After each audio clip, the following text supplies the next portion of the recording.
आपको याद होगा प्रोबेबिलिटी में हम लोग मिसलेनियस एक्सरसाइज से पहले जो एग्जाम्पल्स हैं आपके, उनमें लास्ट लेक्चर में हम लोगों ने एग्जाम्पल नंबर 33, 34, 35 और 36 को कैलकुलेट किया हुआ था।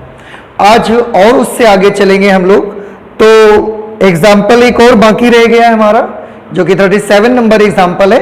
तो सबसे पहले उस एग्जाम्पल को मैं कैलकुलेट कर देता हूं और उस एग्जाम्पल के बाद हम लोग सीधे एक्सरसाइज जो कि 13 है, मिसलेनियस एक्सरसाइज पे आ जाएंगे। तो बिना देर किए हुए एग्जाम्पल नंबर 37 को कैलकुलेट करते हैं। Example number 37, okay. क्वेश्चन मैं पढ़ता हूं, आप भी ध्यान से देखिए। लिखा हुआ है, यदि एक मशीन समुचित ढंग से स्थापित की जाती है तो यह 90% स्वीकार्य वस्तु उत्पादित करती है। मतलब एक मशीन है, वो कुछ वस्तुओं का उत्पादन करती है, तो अगर मैं उसे अच्छे ढंग से स्टैब्लिश करता हूं, अच्छे ढंग से, समुचित ढंग से अगर मैं उसको स्थापित करता हूं, तो उस केस में उससे 90% वस्तुएं जो बनती हैं वो स्वीकार्य होती हैं, अच्छी वस्तुएं बनती हैं, डैमेज नहीं होती हैं। और यदि समुचित ढंग से स्थापित नहीं की जाती हैं और अगर हम मशीन को समुचित ढंग से स्थापित नहीं करते हैं तो यह मात्र 40% स्वीकार्य वस्तु बनाती है। कहने का मतलब यूं कि अगर मशीन को समुचित ढंग से स्थापित कर दिया जाता है तो उससे 90% वस्तुएं अच्छी बनती हैं, और अगर आप समुचित ढंग से स्थापित नहीं करते हैं तो उस केस में उससे केवल 40% वस्तुएं ही स्वीकार्य होती हैं, बाकी वस्तुएं अच्छी नहीं होती हैं। आगे लिखा हुआ है, पूर्व अनुभव यह दर्शाता है कि मशीन स्थापन 80% समुचित है।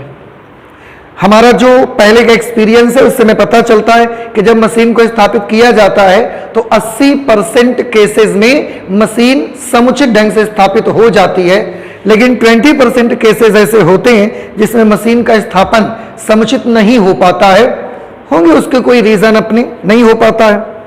अब यदि एक निश्चित स्थापन के बाद हमने एक प्रकार का निश्चित स्थापन उसमें कर दिया, समुचित हुआ या समुचित नहीं हो पाया, लेकिन हमने कोई भी एक स्थापन उसका कर दिया, उसके बाद मशीन दो वस्तु स्वीकार्य वस्तु उत्पादित करती है, दो स्वीकार्य वस्तुएं उत्पादित करती है मशीन। आपको यह पता लगाना है तो मशीन की समुचित ढंग से स्थापित होने की प्रायिकता क्या होगी। मतलब हमने मशीन को स्थापित किया, वो समुचित है नहीं है हम नहीं जानते हैं, लेकिन उस सिचुएशन पे अगर उससे दो स्वीकार्य वस्तुएं उत्पादित होती हैं तो मशीन की समुचित ढंग से स्थापना होने की प्रायिकता क्या होगी, ये आपको पता लगाना है। बेटा मैं आपको पहले ही बता दूं, आप जब क्वेश्चन पढ़ते हैं तो इसको ध्यान से पढ़ें और आप खुद महसूस करेंगे कि ये बेज थ्योरम से रिलेटेड एक क्वेश्चन है, बेज प्रमेय से संबंधित एक प्रश्न है आपका। अब बेज प्रमेय से अगर संबंधित है तो मैं इसमें सबसे पहले आपको सैंपल स्पेस बना के दिखाता हूं। यहां पर सैंपल स्पेस के केवल दो विभाजन है। अगर ये सैंपल स्पेस है तो एक विभाजन E1, एक विभाजन E2, मैं यहां लिख देता हूं E1 and E2 are the partitions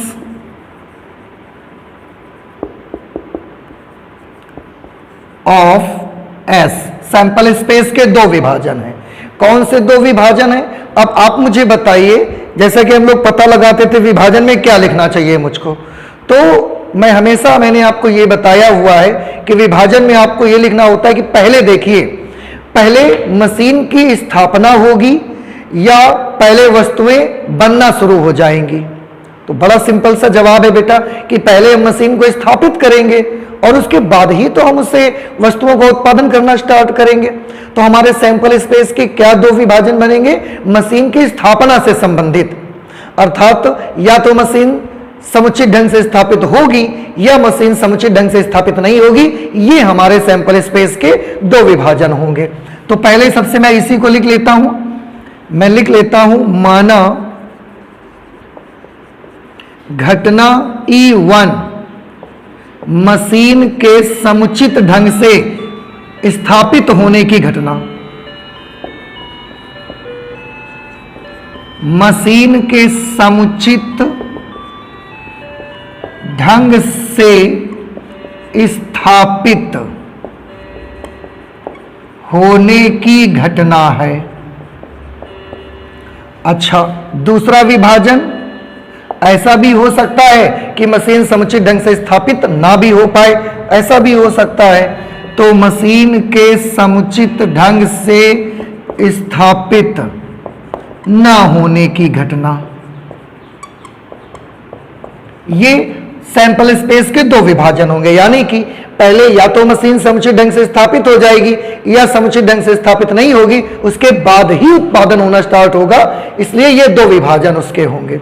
अब दोनों विभाजनों में बेटा आप देखेंगे कि एक चीज इसमें कॉमन होगी, उस कॉमन इवेंट को आप तो देखेंगे कि हम हमेशा ए से लिखते आए हैं, कौन सी घटना कॉमन होगी थोड़ा गौर से देखें। उस कॉमन इवेंट को हम ग्राफ में इस तरह से शो करते हैं और इसको हम ए मानते हैं। अब बात यह आती है कि कौन सी घटना है जो दोनों में कॉमन है। तो दोनों में कॉमन घटना है स्वीकार्य वस्तु का उत्पादन होना। कैसे कि बेटा अगर मशीन समुचित ढंग से स्थापित हो गई है तो भी वो स्वीकार्य वस्तुओं का निर्माण कर सकती है। मशीन अगर समुचित ढंग से स्थापित नहीं हुई है तो भी तो वो स्वीकार्य वस्तुओं को उत्पादित कर सकती है। हाँ, फर्क इतना होगा कि अगर मशीन समुचित ढंग से स्थापित हुई है तो ज्यादा वस्तुएं स्वीकार्य बनाएगी, लेकिन अगर मशीन समुचित ढंग से स्थापित नहीं हुई है तो स्वीकार्य वस्तुएं तब भी बनेंगी लेकिन कम बनेंगी, बस इतना ही फर्क होगा। लेकिन स्वीकार्य वस्तुओं का बनना तो दोनों में शामिल हो सकता है ना, स्वीकार्य वस्तुओं का बनना दोनों में कॉमन हो सकता है, इसलिए कॉमन घटना जो बनेगी यहां पर ए, वो बनेगी वस्तुओं का, स्वीकार्य वस्तुओं का उत्पादन होना। तो मैं इसको लिख सकता हूं स्वीकार्य वस्तुओं के उत्पादन की घटना। स्वीकार्य वस्तुओं के उत्पादन की घटना ये दोनों के लिए कॉमन होगी। मशीन समुचित ढंग से स्थापित होगी तो भी वस्तुएं स्वीकार्य बन जाएंगी, उत्पादित होंगी, नहीं अगर समुचित ढंग से मशीन स्थापित होती है तो भी स्वीकार्य वस्तुएं बनेंगी। हाँ, एक बार ज्यादा बनेंगे तो एक बार कम बन सकती है, ये हो सकता है। अब बेस थ्योरम के क्वेश्चन में जैसा कि आप सभी बच्चों को याद है, मैं सबसे पहले यहां पर लिखा करता हूं कि ज्ञात क्या करना है मुझे, इससे मुझे काफी सुविधा रहती है, काफी आसानी रहती है।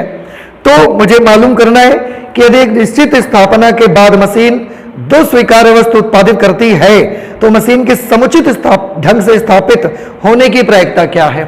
क्वेश्चन में मुझे यह बताया गया है कि मशीन दो स्वीकार्य वस्तुएं बनाती है तो वो समुचित ढंग से स्थापित हुई है, इस बात की क्या प्रायिकता होगी। तो बेटा हमको प्रायिकता चाहिए, किस बात की प्रायिकता निकालनी है, मुझे प्रायिकता चाहिए कि मशीन समुचित ढंग से स्थापित हुई है, इस बात की प्रायिकता। मशीन समुचित ढंग से स्थापित हुई है इस बात की प्रायिकता, अर्थात E1 की प्रायिकता आपको चाहिए। बता क्या दिया है कि मशीन ने दो स्वीकार्य वस्तुएं उत्पादित की हैं, स्वीकार्य वस्तुओं के उत्पादन हुआ है, यानी कि ये वाली घटना हमको पता है।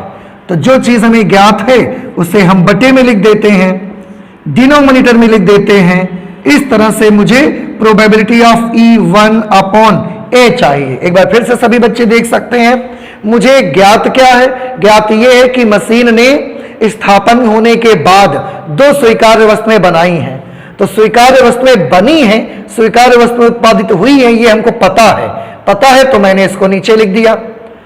और ये स्वीकार्य वस्तुएं समुचित ढंग से मशीन स्थापना के बाद बनी है, इसकी प्रायिकता चाहिए। तो E1 की प्रायिकता हमको चाहिए, जिसकी प्रायिकता चाहिए उसे न्यूमरेटर में और जो चीज ज्ञात है उसे डिनोमिनेटर में हमने लिख दिया। जैसे ही ये लिखा तुरंत हमको इसके बाद ये देखना है कि इसका फॉर्मूला क्या होता है, क्योंकि फॉर्मूला पता लग जाने से मुझे ये आसानी रहती है, मैं ये कर सकता हूं कि बस मुझे वही चीजें फाइंड आउट करनी पड़ेंगी और रख देंगे। तो probability of E1 upon A, Bayes theorem हम यहां पर यूज करेंगे, तो मैं लिख देता हूं बेज प्रमेय से probability of E1 upon A is equal to probability of E1 upon A के लिए फॉर्मूला रहेगा probability of E1 multiplied by probability of A upon E1 by probability of E1 multiplied by probability of A upon E1 plus, because there are two partitions of sample space, so we will have to take the two terms on the denominator. So probability of E2 multiplied by probability of A upon E2. अब जैसे ही हमने ये formula लिखा, we came to know that what are the values I have to find. मुझे ये पता लग गया कि कौन कौन सी वैल्यूज हैं जो मुझे फाइंड आउट करनी पड़ेंगी। आप खुद देखिए, आपको probability of E1 find out करना पड़ेगा, probability of E2 find out करना पड़ेगा, आपको probability of A upon E1 find करना पड़ेगा, आपको probability of A upon E2 find करना पड़ेगा। रही बात इनकी, तो ये यही लिखा हुआ है, यही टर्म पूरा लिखा है, मिल जाएगा आपको। तो ये वैल्यूज अगर आपको पता लग जाएं तो हमारा काम बड़ा आसान हो जाएगा। So, what are the required values? जरूरी वैल्यूज क्या हैं, उन वैल्यूज को निकालेंगे और इसके बाद इस पे पुट कर देंगे, हमारा आंसर बड़ी आसानी से आ जाएगा। सबसे पहले मैं पता लगाना चाहता हूं probability of E1। What is the meaning of probability of E1? E1 machine के समुचित ढंग से स्थापित होने की घटना है, लेकिन जब इसके साथ P लग गया, इसका मतलब E1 की प्रायिकता, मीन्स मशीन के समुचित ढंग से स्थापित होने की प्रायिकता। E1 समुचित ढंग से स्थापित होने की घटना है, लेकिन P ऑफ E1 का मतलब है समुचित ढंग से स्थापित होने की प्रायिकता। क्वेश्चन पढ़िए बेटा, लिखा हुआ है पूर्व अनुभव यह दर्शाता है कि मशीन के स्थापन 80% समुचित है। मतलब 80% चांसेस हैं कि मशीन समुचित ढंग से स्थापित हो जाती है। तो समुचित ढंग से स्थापित हो जाने की प्रायिकता कितनी है? 80%। 80% means 80 upon 100, 80 upon 100 means 0.8। Probability of E2, E2 क्या है? मशीन के समुचित ढंग से स्थापित ना होने की घटना है। लेकिन जब E2 के साथ P लग गया, इसका मतलब क्या है कि मशीन के समुचित ढंग से स्थापित ना होने की प्रायिकता। तो बेटा अगर 80% केसेस में मशीन समुचित ढंग से स्थापित हो जाती है, सो इट्स क्लियर कि 20% केसेस ही अब ऐसे बचे हैं जिसमें मशीन समुचित ढंग से स्थापित नहीं होती है। इट मींस मशीन के समुचित ढंग से स्थापित न होने की प्रायिकता कितनी होगी? अगर समुचित ढंग से स्थापित होने की प्रायिकता 80% है, तो समुचित ढंग से स्थापित न होने की प्रायिकता 20% होगी। That is 20 upon 100 means it will be 0.2. Now I have to find out the probability of A upon E1. सबसे पहले इसका मतलब समझने की कोशिश करें कि इसका मीनिंग क्या है। इसका मीनिंग ये है कि घटना E1 हमें मालूम है, ये चीज हमें ज्ञात है, और प्रायिकता हमको इस बात की चाहिए। तो क्या मतलब हुआ? इसका मतलब है कि मशीन की स्थापना समुचित ढंग से हुई है, यह बात हमको ज्ञात है, और स्वीकार्य वस्तुओं के उत्पादन की प्रायिकता हमको चाहिए। क्लियर? अब थोड़ा सा सोचिए, मैं फिर से एक साथ बताता हूं। समुचित ढंग से मशीन स्थापित हो गई है, उस समय वस्तुओं, स्वीकार्य वस्तुओं के उत्पादन की प्रायिकता चाहिए हमको। अब आप थोड़ा ध्यान से देखें, क्वेश्चन को फिर से पढ़ें। शुरुआत के पोर्शन में यह लिखा हुआ है कि यदि एक मशीन समुचित ढंग से स्थापित की जाती है तो यह 90% स्वीकार्य वस्तु उत्पादित करती है। तो समुचित ढंग से मशीन स्थापित हो गई है तो स्वीकार्य वस्तुओं की प्रायिकता वो तो 90% है। अभी अभी हमने पढ़ा कि अगर मशीन समुचित ढंग से स्थापित हो गई है तो 90% स्वीकार्य वस्तु बनाती है। तो मशीन समुचित ढंग से स्थापित हो चुकी है तो स्वीकार्य वस्तुएं बनाने की प्रायिकता 90% है। 90%। लेकिन एक चीज मैं आपको बताना चाहता हूं, आप इस क्वेश्चन में ध्यान से देखें। उन्होंने लास्ट में बोला है मशीन 2 स्वीकार्य वस्तु बनाती है, जबकि 90% एक स्वीकार्य वस्तु बनने की प्रायिकता है। तो 2 स्वीकार्य वस्तु बनने की प्रायिकता के लिए क्या करना पड़ेगा?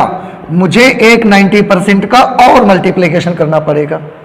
एक स्वीकार्य वस्तु बनी और एक स्वीकार्य वस्तु बनी, या तो नहीं लग रहा ना बीच में। तो जब दोनों स्वीकार्य वस्तुएं बनी, एक स्वीकार्य वस्तु के लिए 90%, तो दो स्वीकार्य वस्तुओं के लिए 90% मल्टीप्लाइड बाई 90%। अब इसे जब आप सॉल्व करोगे 90% मीन 0.9, तो यहां पर 0.9 इसके लिए और 0.9 इसके लिए। तो बेटा मैं आपको याद दिलाऊं, बेस थ्योरम के अभी तक हम लोगों ने बहुत सारे क्वेश्चन सॉल्व किए हैं, लेकिन ये अपनी तरह का एक पहला क्वेश्चन है जिसमें मुझे probability of A upon even के लिए 2 टाइम्स इसको लेना पड़ रहा है। ध्यान रखें, जब भी कभी ऐसा आएगा कि दो वस्तुएं बनाती है, एक वस्तु की प्रायिकता 90% है, तो दोनों वस्तुएं जब बनेंगी तो उसकी प्रायिकता के लिए 2 बार मुझे उस नंबर का मल्टीप्लिकेशन करवाना पड़ेगा। Okay, now probability of A upon E2। Probability of A upon E2 का मतलब क्या कि मशीन समुचित ढंग से स्थापित नहीं है, उस समय दो स्वीकार्य वस्तुओं के उत्पादित होने की प्रायिकता। तो उन्होंने बताया कि यदि यह समुचित ढंग से स्थापित नहीं होती है तो मात्र 40% स्वीकार्य वस्तुएं बनती हैं। और आज हमें भी पता है कि मशीन समुचित ढंग से स्थापित नहीं हुई है तो स्वीकार्य वस्तुओं के बनने की प्रायिकता, और क्वेश्चन में कितनी बताई गई है, 40%। 40%, लेकिन ये तो एक स्वीकार्य वस्तु की प्रायिकता है, हमें तो दो स्वीकार्य वस्तुओं की चाहिए, तो एक 40% का मुझे और मल्टीप्लाई करवाना पड़ेगा यहां पे। इस तरह से ये वैल्यू आएगी 0.4 मल्टीप्लाइड बाई 0.4। अब बेटा आप देख रहे हैं फॉर्मूले पर उपस्थित जितने भी क्वांटिटीज हैं उन सब की वैल्यूज हम यहां निकाल चुके हैं। अब ये आपकी जिम्मेदारी है, ये आपका होमवर्क है कि आप इन सारी वैल्यूज को उनकी जगहों पे रखिए, जगहों पर रख के कैलकुलेट कीजिए और आपको आपका आंसर मिल जाएगा। मैं आपको आपका आंसर भी बता देता हूं, कैलकुलेट मैं नहीं कर रहा हूं क्योंकि मुझे पता है कि मेरे सारे बच्चे ये कैलकुलेट कर लेंगे, इसलिए मैं इसे छोड़ देता हूं। ये आंसर आएगा 0.95। सारी वैल्यूज, फॉर्मूला, सारा कुछ मैंने बना के दे दिया है। Now it's your responsibility to solve this question and you will get your answer is equal to 0.95. okay, so let's move to the next question। और इसी के साथ मैं आपको बता दूं कि मिसलेनियस एक्सरसाइज 13 प्रोबेबिलिटी से पहले जो एग्जांपल्स थे 37 नंबर तक के एग्जांपल्स थे और अब हम उन्हें पूरी तरह से सॉल्व कर चुके हैं, तो अब सीधे हम लोग मिसलेनियस एक्सरसाइज पे पहुंच जाएंगे। तो देखते हैं मिसलेनियस एक्सरसाइज में। बेटा आप तो जानते ही हैं किसी भी चैप्टर की मिसलेनियस एक्सरसाइज जो होती है उसमें सभी तरह के क्वेश्चंस आपको मिलेंगे।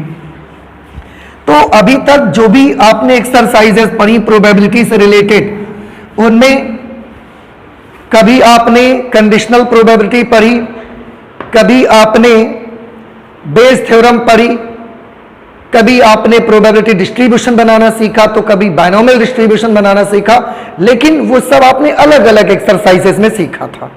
अलग अलग एक्सरसाइजेस में जब हम किसी चीज को सीखते हैं तो हमको एक आइडिया रहता है, आसानी रहती है कि अगर किसी एक्सरसाइज में बेस थ्योरम बताई गई है तो हमको ये मालूम रहता है कि इस एक्सरसाइज के सवालों में लगभग बेस थ्योरम लगेगी। अगर हमने कंडीशनल प्रोबेबिलिटी बताई है तो कंडीशनल प्रोबेबिलिटी लगेगी उस एक्सरसाइज में।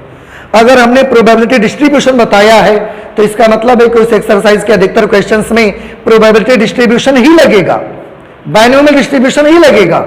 लेकिन जब मिसलेनियस एक्सरसाइज आती है तो सबसे ज्यादा सीखने का मौका मुझे मिसलेनियस एक्सरसाइज में ही मिलता है, क्योंकि इसमें हर तरीके के क्वेश्चंस का मिक्सचर होता है और उन हर तरीके के क्वेश्चंस के मिक्सचर में जब आप क्वेश्चन सॉल्व करने जाते हैं तो आपको सोचना भी खूब पड़ता है और यही बड़ी इंटरेस्टिंग एक्सरसाइज होती है। तो चलते हैं उसको सॉल्व करने बिना देर किए हुए। तो ये हमारी कौन सी एक्सरसाइज होगी, विविध प्रश्नावली है, मिसलेनियस एक्सरसाइज है।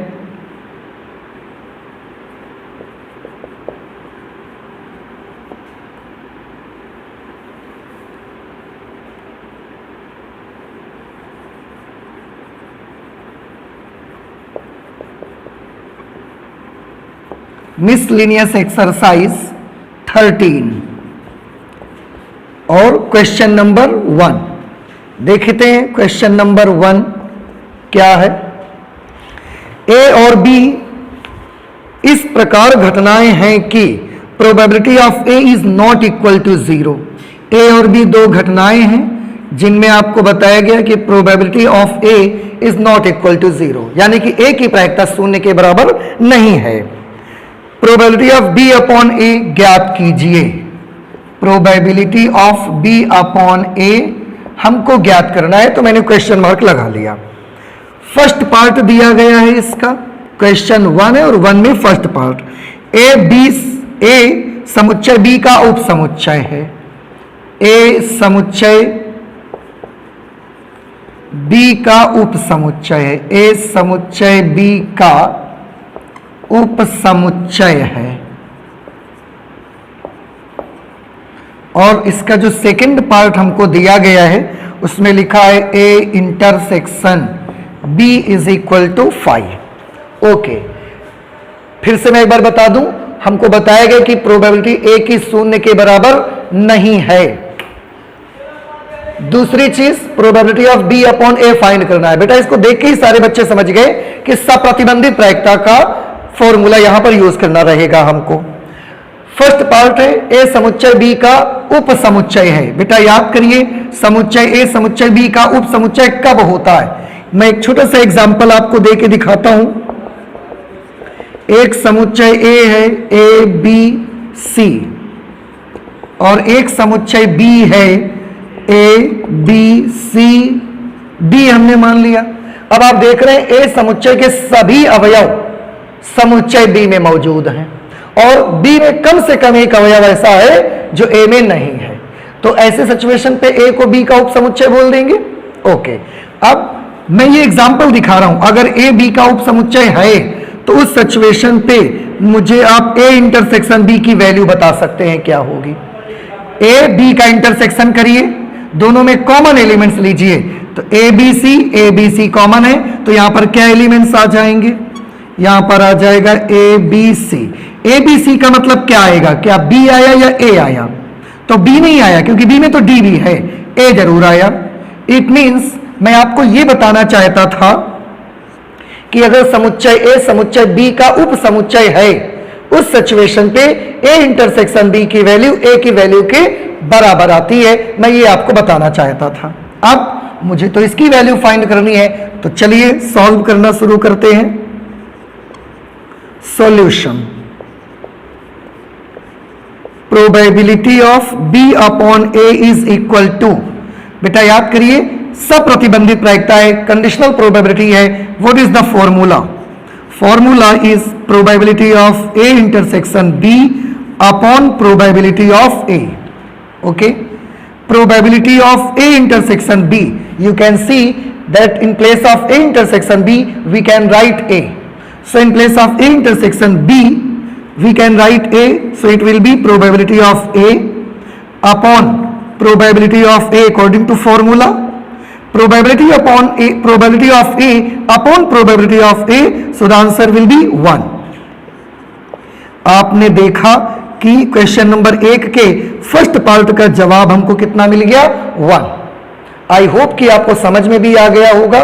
ध्यान रखें, समुच्चय ए समुच्चय बी का उप समुच्चय है, तो समुच्चय के सभी अवयव बी में होंगे, बी के एक आध अवयव ऐसे होंगे जो ए में नहीं होंगे, और उस सिचुएशन पे अगर ए और बी का इंटरसेक्शन आप करेंगे तो वो ए के बराबर आता है। उसी जानकारी का मैंने यहां पर यूज किया है। अब आ जाते हैं पार्ट 2 पे, जिसमें A intersection B is equal to 5 दिया है। मींस ए और बी में एक भी एलिमेंट कॉमन नहीं है। ए और बी में अगर एक भी एलिमेंट कॉमन नहीं है तो ए इंटरसेक्शन बी 5 आया। उस सिचुएशन पे आप याद रखें कि probability of A intersection B 0 मिलती है। आप हमेशा याद रखें, ए इंटरसेक्शन बी का वैल्यू अगर 5 है, यानी कि ए इंटरसेक्शन बी एक असंभव घटना है, और असंभव घटना की प्रायिकता 0 आती है। अब फिर से मुझे तो probability of B upon A find करनी है। फिर से मैं सॉल्यूशन पे आ जाता हूं। Probability of B upon A, probability of B upon A is equal to probability of A intersection B upon probability of A. अब बेटा probability of A intersection B की वैल्यू क्या है? 0 upon probability of A, so it will be 0। Probability of B upon A की value आपने देखा 0 के बराबर आ गई। So this was your question number 1। Question number 1 पे इतनी सारी चीजें दी गई थी, आपको probability of B upon A find करना था। हमने दोनों पार्ट्स में probability of B upon A find करके आपको दिखाया। तो ये आपका क्वेश्चन नंबर 1 था। इसके बाद हम और आगे चलेंगे क्वेश्चन नंबर 2 की तरफ। ओके, मिसलेनियस एक्सरसाइज 13 का क्वेश्चन नंबर 2।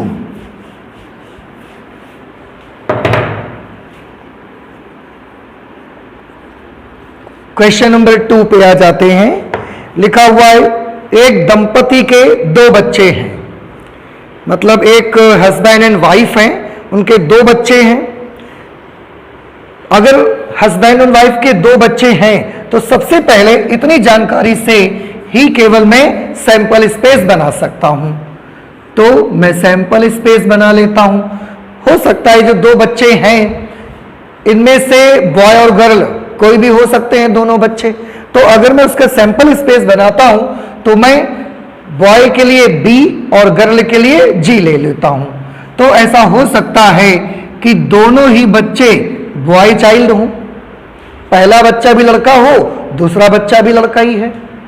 अब ऐसा भी हो सकता है कि पहला बच्चा बॉय है, दूसरा बच्चा गर्ल है। ऐसा भी हो सकता है कि पहला बच्चा गर्ल है, दूसरा बच्चा बॉय चाइल्ड है। ऐसा भी हो सकता है कि दोनों ही गर्ल चाइल्ड हों, ऐसा भी पॉसिबल है। तो ये पूरा सैंपल स्पेस बनेगा और इस सैंपल स्पेस में टोटल 4 एलिमेंट्स रहेंगे। तो एक जो हस्बैंड एंड वाइफ है उनके 2 बच्चे हैं, उसका ये सैंपल स्पेस मैंने बना लिया। अब 2 पार्ट में क्वेश्चन दिया गया है। फर्स्ट पार्ट लिखा है दोनों बच्चों के लड़का होने की प्रायिकता ज्ञात कीजिए। यदि यह ज्ञात है कि दोनों बच्चों में से कम एक बच्चा लड़का है। ओके, अब मैं इस क्वेश्चन में से 2 घटनाएं निकालता हूं। कौन सी 2 घटनाएं निकालूंगा? तो हम घटना ए आप E1 और E2 मान सकते हैं, क्योंकि ए और बी अगर घटना मानेंगे तो बी तो बॉय के लिए मैंने यूज किया है, तो मैं घटना E1 और E2 माने ले रहा हूं। पहली घटना लिखा है दोनों बच्चों के लड़का होने की प्रायिकता ज्ञात कीजिए। तो मैं मान लेता हूं कि जो घटना E1 है वो दोनों बच्चों के लड़का होने को प्रदर्शित करती है। दोनों बच्चों का लड़का होना प्रदर्शित करती है, तथा घटना जो E2 है वो भी मैं क्वेश्चन से ही निकालूंगा। यदि यह ज्ञात है कि दोनों बच्चों में से कम एक बच्चा लड़का है, तो E2 मैं मान लेता हूं कम से कम एक बच्चा लड़का है। कम से कम एक बच्चा लड़का है। फिर से बेटा एक बार देखें, क्वेश्चन में लिखा था दोनों बच्चों के लड़का होने की प्रायिकता ज्ञात कीजिए। यदि यह ज्ञात है कि दोनों बच्चों में से कम एक बच्चा लड़का है। तो क्वेश्चन को पढ़ने के बाद उसमें मुझे 2 घटनाएं मिली। उनमें से एक घटना थी दोनों बच्चों का लड़का होना, उसको हमने E1 मान लिया। एक घटना थी कम से कम एक बच्चा लड़का होना, इसको हमने E2 मान लिया। अब थोड़ा सा सैंपल स्पेस से इन घटनाओं को देखें। E1 लिखा है दोनों बच्चों का लड़का होना, तो सैंपल स्पेस में जब गए तो बेटा केवल यही एक घटना ऐसी है इसमें दोनों बच्चे लड़के हैं, और तो कोई घटना है नहीं। तो मैं केवल यही वाली इवेंट ले सकता हूं। अच्छा, E2 क्या है? देखिए ध्यान से। E2 कम से कम एक बच्चा लड़का है। अब फिर से आप सैंपल स्पेस पे आइए और देखिए कम से कम एक बच्चा लड़का होने की कौन सी घटना है।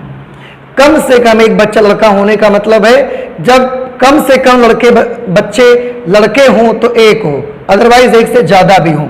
तो मैं ये भी ले सकता हूं, ये भी ले सकता हूं, ये भी ले सकता हूं। इन तीनों में आप देखेंगे इसमें एक बच्चा लड़का है, इसमें एक बच्चा लड़का है और इसमें दोनों ही बच्चे लड़के हैं।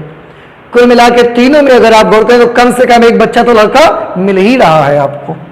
तो E2 के लिए मैं ये तीनों ले सकता हूं, BB, BG और GB ले सकता हूं। अब क्योंकि मुझे इन दोनों के कॉमन इवेंट की भी जरूरत पड़ेगी तो मैं इन दोनों का इंटरसेक्शन कर लेता हूं, E1 इंटरसेक्शन E2। आप दोनों में देखेंगे बेटा एक एलिमेंट मुझे कॉमन मिलेगा, दोनों बच्चे लड़के वाला। ओके, अब मुझे ज्ञात क्या करना है, ध्यान से सभी बच्चे देखें। ज्ञात करना है, उन्होंने लिखा है दोनों बच्चों के लड़का होने की प्रायिकता ज्ञात करिए। दोनों बच्चों के लड़का होने की प्रायिकता ज्ञात करनी है, मतलब आपको प्रायिकता ज्ञात करनी है E1 की। यदि यह ज्ञात है कि दोनों बच्चों में से कम एक बच्चा लड़का है, कम से कम एक बच्चा लड़का है, ये वाली घटना हमको ज्ञात है और जो घटना हमको ज्ञात है तो उसको हम बटे में लिख देते हैं। ये हमको फाइंड आउट करना है। ओके, अब हम सॉल्यूशन कर लेते हैं। हल, ये कंडीशनल प्रोबेबिलिटी है बेटा, इसका फॉर्मूला क्या होगा याद करें थोड़ा सा। इसका फॉर्मूला होगा probability of E1 intersection E2 upon probability of E2। अब इनकी प्रोबेबिलिटीज आपको फाइंड करनी है, तो चलिए चलते हैं प्रोबेबिलिटीज को फाइंड करने। Probability of E1 intersection E2 की वैल्यू क्या होगी, यहां पर मुझे probability of E1 upon E2 निकालना है। Probability of E1 intersection E2, ध्यान से सभी स्टूडेंट्स देखें, E1 इंटरसेक्शन E2 में कितने एलिमेंट्स हैं? E1 इंटरसेक्शन E2 में केवल एक एलिमेंट है बस। और टोटल कितने एलिमेंट थे? तो टोटल तो बेटा 4 एलिमेंट थे। तो probability of E1 intersection E2 की प्रोबेबिलिटी क्या होगी? इसकी प्रोबेबिलिटी होगी 1/4। कैसे? एक बार फिर से देखें, E1 इंटरसेक्शन E2 में केवल एक एलिमेंट है, कुल अवयवों की संख्या है 4, तो E1 इंटरसेक्शन E2 की प्रायिकता क्या होगी? 1/4। ठीक। प्रोबेबिलिटी ऑफ E2 में देखें बेटा कितने एलिमेंट हैं? 3। कुल कितने एलिमेंट हैं? 4। तो E2 की प्रोबेबिलिटी कितनी होगी? E2 की प्रोबेबिलिटी होगी 3/4। अब आप इसे सॉल्व कर लीजिए, 4 से 4 कैंसिल हो गया तो प्रोबेबिलिटी आ गई 1/3। This is the required probability of E1 upon E2। This is required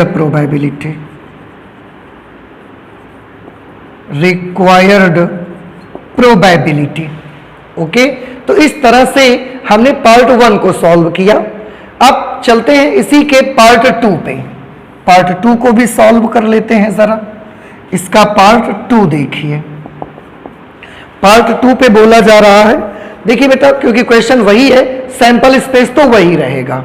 part 2 पे आइए, दोनों बच्चों के लड़की होने की प्रायिकता ज्ञात कीजिए। दोनों बच्चों के लड़की होने की प्रायिकता आपको ज्ञात करनी है। यदि यह ज्ञात है कि बड़ा बच्चा लड़की है, इसमें भी क्वेश्चन जब हमने पढ़ा मुझे 2 घटनाओं का आइडिया मिल रहा है, तो वो 2 घटनाएं मैं यहां से ले लेता हूं। सबसे पहली घटना मैं मान लेता हूं, माना जो घटना E1 है वो मैं मानूंगा। क्वेश्चन को पढ़ के ही देखिए, लिखा है दोनों बच्चों के लड़की होने की प्रायिकता ज्ञात करिए। तो घटना E1 मैं मान लेता हूं कि दोनों बच्चों का लड़की होना। जो घटना E1 है वो दोनों बच्चों का लड़की होना दर्शाता है। दोनों बच्चों का लड़की होना प्रदर्शित करती है घटना E1। तथा घटना E2 हम क्या मान लेते हैं? आगे जब पढ़ा तो लिखा है यदि यह ज्ञात है कि बड़ा बच्चा लड़की है, तो बड़ा बच्चा लड़की है, इस घटना को हम E2 मान लेते हैं। बड़ा बच्चा लड़की है, इसको हम E2 मान लेते हैं। अब सैंपल स्पेस में से E1 और E2 सब निकालने की कोशिश करिए। देखिए E1 क्या है बेटा, दोनों बच्चों का लड़की होना। ढूंढिए यहां पर कौन सा अवयव है जो दोनों बच्चों के लड़की होने को दर्शाता है। तो ये एक एलिमेंट है जो दोनों बच्चों के लड़की होने को दर्शाता है, बाकी सब में कहीं ना कहीं बॉय चाइल्ड जरूर है। तो इसको मैं E1 में लिख देता हूं, क्योंकि घटना E1 दोनों बच्चों का लड़की होना दर्शा रहा है। घटना E2 में मुझे क्या लेना है, बड़ा बच्चा लड़की हो। अब बड़ा बच्चा लड़की है, थोड़ा सा ध्यान से देखें, बड़ा बच्चा लड़की कब होगा, जब लड़की पहले पैदा हुई हो और लड़का बाद में पैदा हुआ हो। जो पहले पैदा हुआ वही तो बेटा बड़ा बच्चा होगा। तो बड़ा बच्चा लड़की है। आप इनमें देखिए कौन कौन सी घटनाएं ऐसी हैं जिनमें बड़ा बच्चा लड़की है। तो एक ये घटना है, इसमें भी लड़की पहले पैदा हुई है तो ये बड़ा बच्चा है। इसमें भी लड़की पहले पैदा हुई है तो इसमें भी लड़की बड़ा बच्चा है। अब इन दोनों घटनाओं को मैं यहां पर लिख लेता हूं, GB और साथ में GG। इन दो घटनाओं में देखिए, इनमें बड़ा बच्चा लड़का है, इनमें भी बड़ा बच्चा लड़का है, जबकि E2 में मुझे लेना था कि बड़ा बच्चा लड़की है।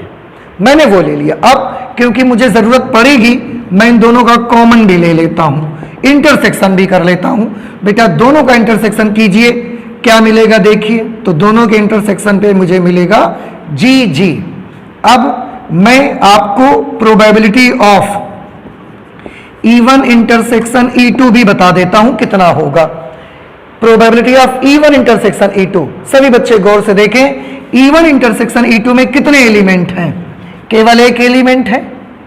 कुल कितने अवयव हैं, कुल 4 अवयव हैं। तो probability of E1 intersection E2 की क्या वैल्यू होगी, 1/4।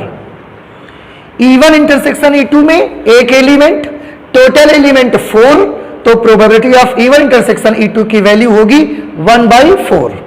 ओके, प्रोबेबिलिटी ऑफ E2 की वैल्यू क्या होगी, प्रोबेबिलिटी ऑफ E2 की वैल्यू होगी, यहां पर E2 में कितने एलिमेंट हैं, 2, कुल कितने एलिमेंट हैं, 4, सैंपल स्पेस में देख सकते हैं, इसलिए E2 की प्रोबेबिलिटी होगी 2/4।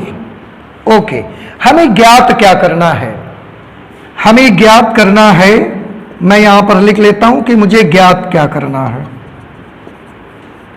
उन्होंने बोला प्रोबेबिलिटी ज्ञात करिए। किस चीज की प्रोबेबिलिटी, मैं फिर से क्वेश्चन पढ़ता हूं, आप सभी बच्चे ध्यान से सुने। लिखा है दोनों बच्चों के लड़की होने की प्रायिकता ज्ञात करनी है। दोनों बच्चों के लड़की होने की प्रायिकता, दोनों बच्चों के लड़की होने की घटना क्या है, E1, और इसी की प्रायिकता हमको चाहिए, तो इसे मुझे यहां लिखना पड़ेगा। जिसकी प्रायिकता मुझे चाहिए वो न्यूमरेटर में रहेगा। आगे लिखा हुआ है प्रायिकता ज्ञात कीजिए यदि यह ज्ञात है कि बड़ा बच्चा लड़की है। बड़ा बच्चा लड़की है, यह घटना हमको ज्ञात है, अर्थात E2 हमको ज्ञात है। जो चीज हमको ज्ञात होती है उसे हम बटे में लिख देते हैं, ये हमको फाइंड आउट करना है। आप समझ गए होंगे। यहां पर अब मैं इसका सॉल्यूशन कर देता हूं। Solution, probability of E1 upon E2 is equal to, this is again a conditional probability, हमको फॉर्मूला इसका यूज करना है, probability of E1 intersection E2 upon probability of E2। हमने पहले ही सॉल्व कर लिया है बेटा। Probability of E1 intersection E2 की वैल्यू कितनी है, 1/4 है। So probability of E1 upon E2 is equal to probability of E1 intersection E2, इसकी वैल्यू 1/4 है, upon probability of E2, probability of E2 2/4 आप देख रहे हैं। यहां पर कैलकुलेट करेंगे तो 4 से ये 4 कैंसिल हो जाएगा और इसकी जो रिक्वायर्ड वैल्यू होगी दैट इज 1/2। तो आपका क्वेश्चन नंबर क्वेश्चन नंबर 2 का जो सेकंड पार्ट होगा, उस सेकंड पार्ट का जो रिक्वायर्ड प्रोबेबिलिटी होगी दैट इज 1/2। इस तरह से आप इसको कैलकुलेट कर सकते हैं। तो जो भी पार्ट्स आपको दिए गए हैं उन पार्ट्स में से ही आपको दोनों घटनाएं उठानी है, जैसे कि हमने यहां पर किया हुआ है। यहां पर भी 2 घटनाएं इससे और इसमें दोनों में ली, दोनों घटनाओं को सैंपल स्पेस से बनाया, उनका इंटरसेक्शन निकाला, फिर ये पता लगाया कि क्या ज्ञात करना है और उसके बाद उससे रिलेटेड फॉर्मूला अप्लाई कर दिया हमने। इस तरह से बड़ी आसानी से हमने अपने क्वेश्चन नंबर 2 को कैलकुलेट करके आंसर निकाल लिया। ओके, अब क्वेश्चन नंबर 2 हो जाने के बाद हम चलते हैं क्वेश्चन नंबर 3 को कैलकुलेट करने। तो क्वेश्चन नंबर 3 पे अब हम आएंगे। आप ध्यान से अपनी बुक में क्वेश्चंस को पढ़िए, मैं भी क्वेश्चन को पढ़ता हूं। Now this is question number 3, miscellaneous exercise 13। कल्पना कीजिए कि 5% पुरुषों और 0.25% महिलाओं के बाल सफेद हैं। हमारा 3rd नंबर क्वेश्चन है। उन्होंने बोला कि कल्पना कीजिए, इमेजिन कीजिए कि 0.5% पुरुषों और 0.25% महिलाओं के बाल सफेद हैं, ग्रे हेयर हैं। एक सफेद बालों वाले व्यक्ति को यादृच्छया चुना जाता है, मतलब हमने जिस व्यक्ति को चुना है उसके बाल सफेद हैं। तो उसके बाल सफेद है, ये पहले से मुझे पता चल गया कि मैंने जिस भी व्यक्ति को चुना है उसके बाल सफेद हैं। इस व्यक्ति के पुरुष होने की प्रायिकता क्या होगी? आपको इसकी प्रायिकता पता लगानी है कि यह व्यक्ति पुरुष ही होगा, इस बात की प्रोबेबिलिटी आपको फाइंड करनी है। ओके, उन्होंने आगे एक और बात बताई है कि यह मान लें कि पुरुषों और महिलाओं की संख्या समान है, मतलब जितने पुरुष हैं उतनी ही महिलाएं हैं। अगर एक पुरुष तो एक महिला, 100 पुरुष हैं तो 100 महिलाएं हैं, यानी कि पुरुष और महिलाओं की संख्या 50-50% है, आधी आधी है। जितने पुरुष हैं उतनी महिलाएं, तो आधे पुरुष आधी महिलाएं हो गई। ओके, अब हम स्टार्ट करते हैं। बेटा, इस क्वेश्चन को पढ़ के मुझे पता चला कि यह क्वेश्चन बेज थ्योरम से रिलेटेड है। अब अगर बेज थ्योरम से रिलेटेड है तो हम क्या कर सकते हैं? इसमें सैंपल स्पेस की कुछ पार्टीशंस बनेंगे, फिर उनमें एक कॉमन घटना होगी। तो मैं आपको बता दूं, आप सबसे पहले ये देखिए कि सैंपल स्पेस के विभाजन क्या बनेंगे। सैंपल स्पेस के विभाजन क्या होंगे, थोड़ा सा सोच करके मुझे बताइए। पहले पुरुष और महिलाएं होंगी या पहले सफेद बाल होंगे? ऐसा तो नहीं हो सकता कि महिलाएं और पुरुष है नहीं, बाल सफेद हैं, ऐसा कहां हो जाएगा? जब पुरुष और महिलाएं होंगे तो उनके बाल होंगे, तभी तो वो सफेद होंगे। ओके, तो पहली कौन सी घटना होनी है? पहले पुरुष और महिलाओं का होना, वहां पर उपस्थित होना वहां पर बेहद जरूरी है, तभी उनके बाल सफेद हैं या नहीं है ये हमको पता लगेगा। तो सैंपल स्पेस के विभाजन बाल का सफेद होना नहीं होगा, सैंपल स्पेस का विभाजन होगा पुरुषों और महिलाओं का वहां पर होना। इसलिए बेटा 2 विभाजन यहां पर बने, एक मैंने E1 बनाया, एक मैंने E2। मैंने घटना मान ली E1 पुरुषों को प्रदर्शित करती है और जो घटना E2 है ये महिलाओं को प्रदर्शित करती है, महिलाओं की संख्या को दर्शाती है। तो E1 और E2 ये हमारा टोटल सैंपल स्पेस है। E1 and E2 are the partitions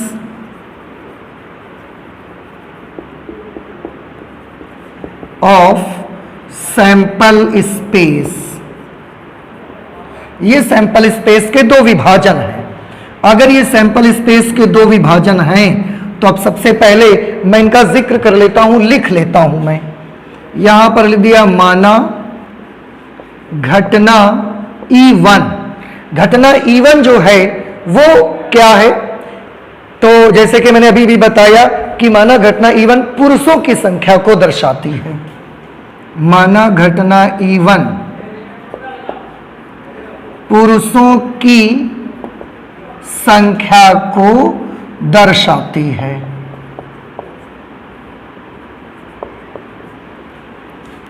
घटना E2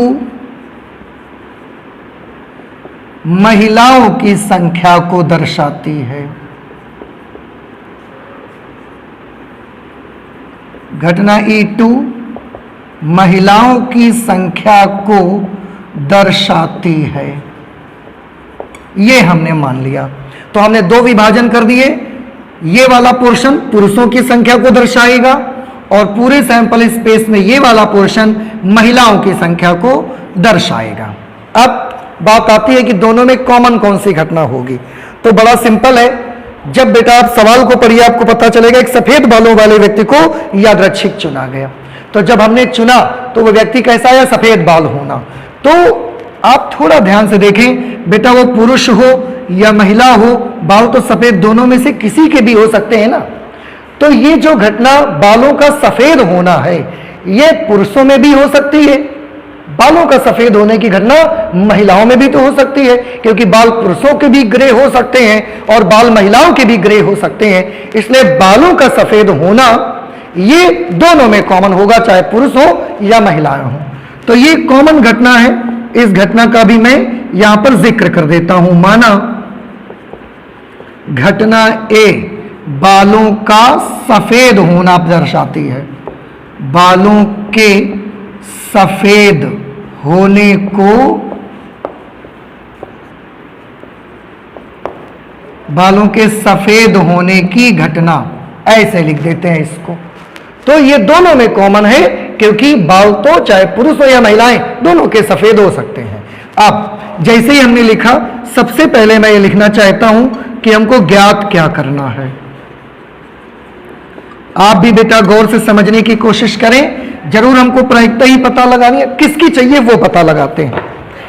मैं फिर से सवाल को पढ़ता हूं, गौर से सुने। लिखा है एक सफेद बालों वाले व्यक्ति को यादृच्छिक चुना गया है, तो इस व्यक्ति के पुरुष होने की प्रायिकता क्या है।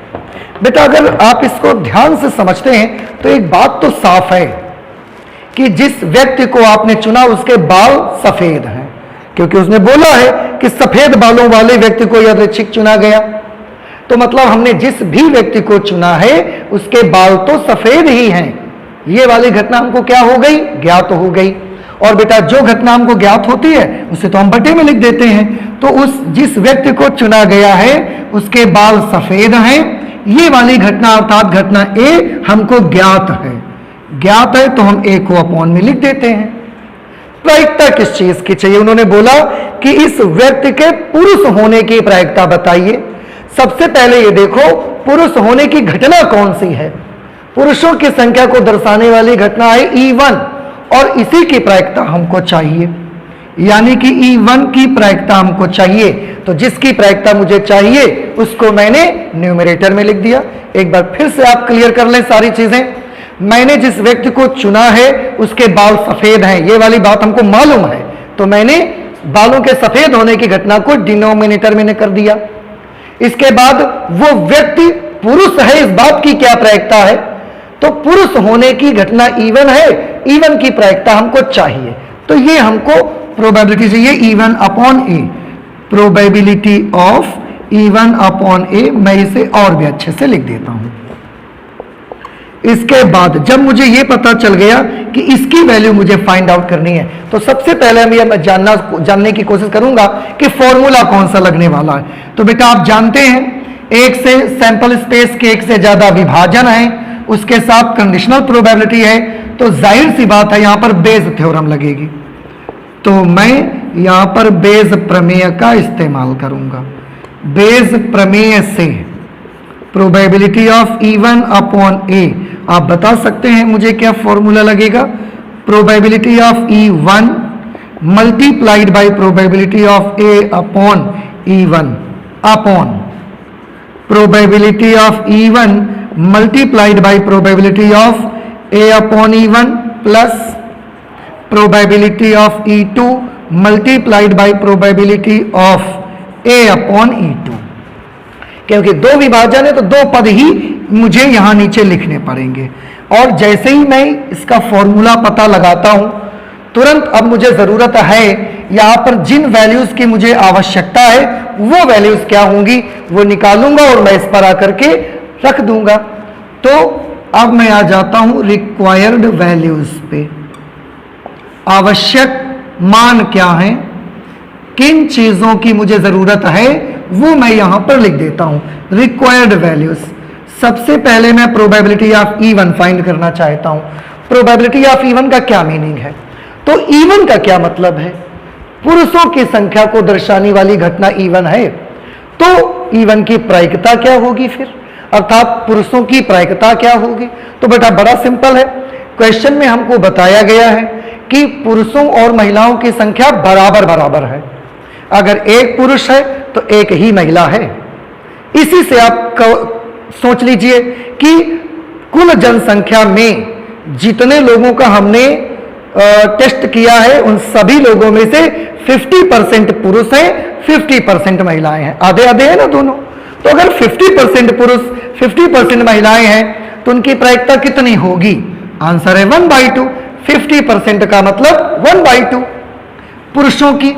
इसी प्रकार अगर बेटा आप प्रोबेबिलिटी ऑफ E2 निकालने जाएंगे, महिलाओं की संख्या की प्रायिकता निकालेंगे, तो क्योंकि महिलाएं भी तो पूरी पॉपुलेशन में 50% है, आधी महिलाएं आधी पुरुष, तो इनकी भी प्रायिकता कितनी आएगी? आधी, 1/2। Now I have to find probability of A upon E1। सबसे पहले आपको probability of A upon E1 का मतलब समझना होगा, क्योंकि मतलब एक बार समझ में आ जाएगा फिर इसकी वैल्यू निकालना कठिन नहीं होगा, वो बहुत आसान होगा। क्या मतलब है? E1 की घटना हमको ज्ञात है, A की प्रायिकता हमको बतानी है। अब यहां से देखिए, पुरुष है ये आपको मालूम है, तो उसके बालों के सफेद होने की प्रायिकता आपको चाहिए, यही मतलब निकला। पुरुष के बाल सफेद होने की प्रायिकता क्या होगी? भाई E1 घटना आपको ज्ञात होती है ना बेटा, तो इसका मतलब पुरुष है ये आपको पता है, तो उसके बाल सफेद होने की प्रायिकता क्या होगी? यानी कि पुरुषों के बाल सफेद होने की प्रायिकता बताइए। क्वेश्चन को पढ़िए, सबसे ऊपर वाली लाइन पे लिखा है कि 5% पुरुषों के बाल सफेद हैं, तो पुरुषों के बाल सफेद होने की प्रायिकता है 5%। 5% मीन्स 5/100। आप चाहें तो ऐसा लिखा रहने दें, आप चाहें तो थोड़ा सा कैंसिलेशन कर सकते हैं। Now probability of A upon E2, what it means? It means महिलाओं के बाल सफेद होने की प्रायिकता। भाई घटना E2 आपको ज्ञात है, इसका मतलब है रैंडमली चूज किया गया पर्सन एक महिला है, तो उसके बाल सफेद होने की प्रायिकता क्या है? तो महिलाओं के बाल सफेद होने की प्रायिकता क्वेश्चन में दी गई है 0.25% महिलाओं के बाल सफेद हैं, इसका मतलब महिलाओं के बाल सफेद होने की प्रायिकता है 0.25%। 0.25% मीन्स 0.25 अपॉन 100। आप ऐसा कर सकते हैं, आप चाहें कैंसलेशन कर लें, आप चाहें ऐसा लिखा रहने दें, ऐसे ही कैलकुलेट कर लीजिएगा। अब इससे आगे अब मैं फिर से एक बार सॉल्व नहीं कर रहा हूं, क्योंकि इस तरीके के क्वेश्चंस बेटा हम बहुत सारे क्वेश्चंस सॉल्व कर चुके हैं। आपकी जिम्मेदारी ये है कि ये सारी वैल्यूज जो यहां पर मैंने रिक्वायर्ड वैल्यूज में आपको बताई हैं, वो सारी वैल्यूज उनकी जगहों पर आप पुटअप कीजिए और कैलकुलेट कीजिए, आपको आपका आंसर मिल जाएगा।